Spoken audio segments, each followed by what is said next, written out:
Today's Talk About It Tuesday question is, I've heard you say that in order to grow wealth exponentially, that you should use OPM, other people's money. Please explain why and how do you gain access to OPM? Really good question.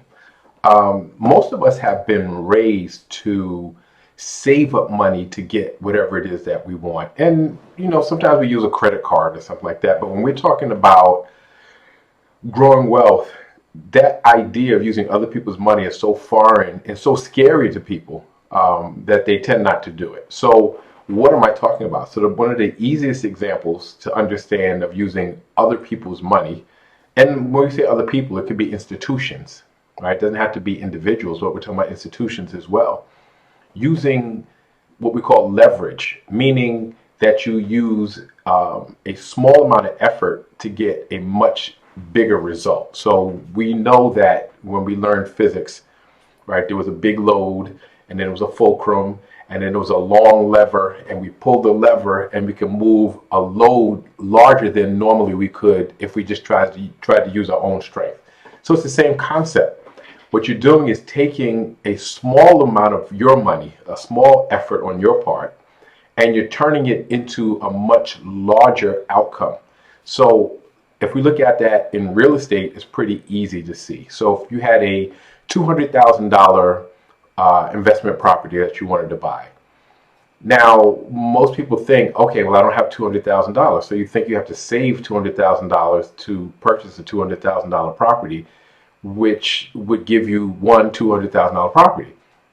When if you use leverage, you'd say you had to put 20% down. That's $40,000. So do you have to come up with $40,000? Yes.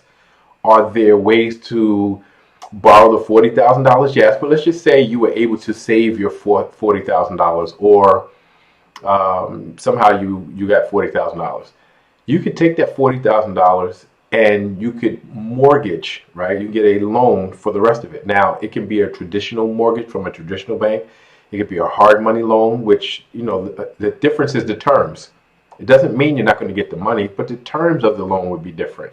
So a traditional loan, you may have a 30-year mortgage at right now maybe a 7% interest, where on a hard money loan, it would be a year terms before it balloons and maybe 15, 16%, which then you can get out of that.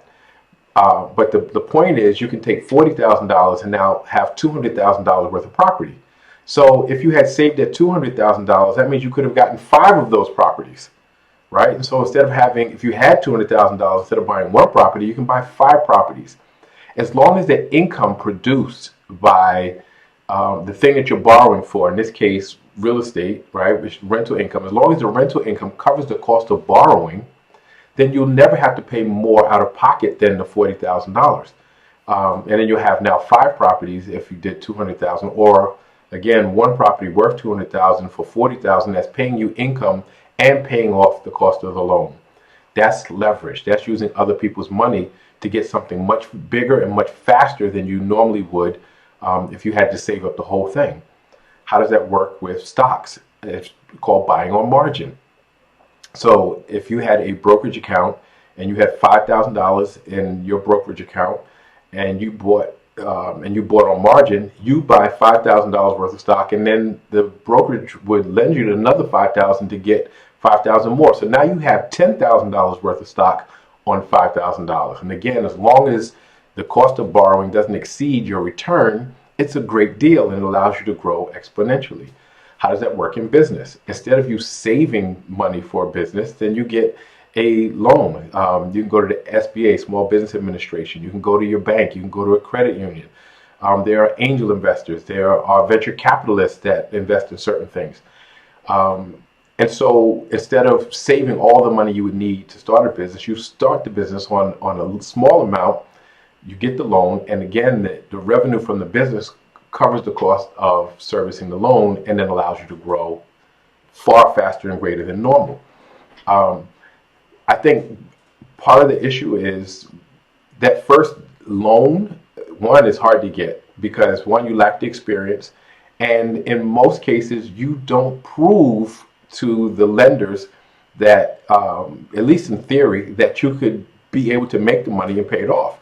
right? And so if it's a real estate deal and you don't analyze the deal well, you're missing a bunch of elements that you didn't consider, cost that you didn't consider, time elements that you didn't consider, the income that it could produce that you overestimated. If you have all these elements that don't make sense, then nobody's going to lend to you because your analysis is off. But if your analysis is on point, then you're more likely to get a deal, especially from a hard money lender, right? As long as there's equity in the property, meaning the property is the collateral. If you don't pay, they can take it and make their money. They don't care, right? As long as the deal will make money, they'll do it if you show that you know how to extract the money from the deal. After you've done it once, it gets easier and easier because now you have proof that you can do it. It's hard for some people to get a business loan because they have not demonstrated proof of concept, meaning you will have to pay to do your testing, right? So to test that your product or service is marketable, saleable, that people will continue to buy it. You have to do the test phase. You have to finance that. You shouldn't expect somebody to finance just your theory, right? You have to have proof of concept. You have to have tested it and demonstrate that it is scalable and it can make the type of money that you say. And then people will invest in you to help you scale. They're not going to help you start an idea in business. They'll help you scale a business idea. So sometimes we look for money too soon. You have to have some skin in the game. Just like you had to have a down payment for real estate, you have to have some skin in the game in terms of the testing phase of your business. The same thing with your stocks.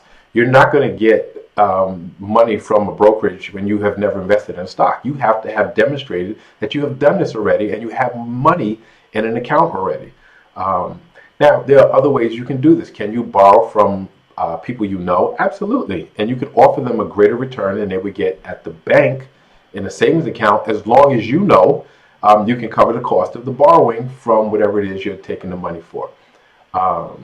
So there are a host of ways. There's crowdfunding. There's a ton of different ways for you to get money today. There's more money available today from local to national to international sources than any other time in world history, hands down.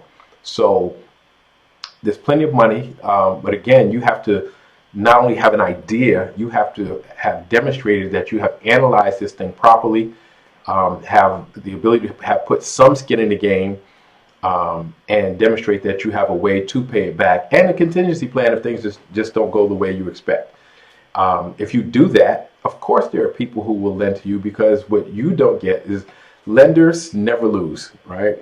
They get, if the investment goes bad, they write it off on their taxes. They don't care, right? If if an investment goes bad, it gets written off on taxes. So they're taking a different type of risk than you are, right? They really have extremely low risk, but they don't want to lose money either, right? They want to gain money. So you can do it. Matter of fact, if you want to grow exponentially, that's the fastest way to do it. It's the strongest way to do it. It makes sense to do that. So hopefully that answers the question, makes sense to you. Don't be scared to ask for the money, but you have to do your homework first. I'd like to hear your thoughts on this idea. Please like, share, subscribe, keep the questions coming, and I'll see you next Tuesday.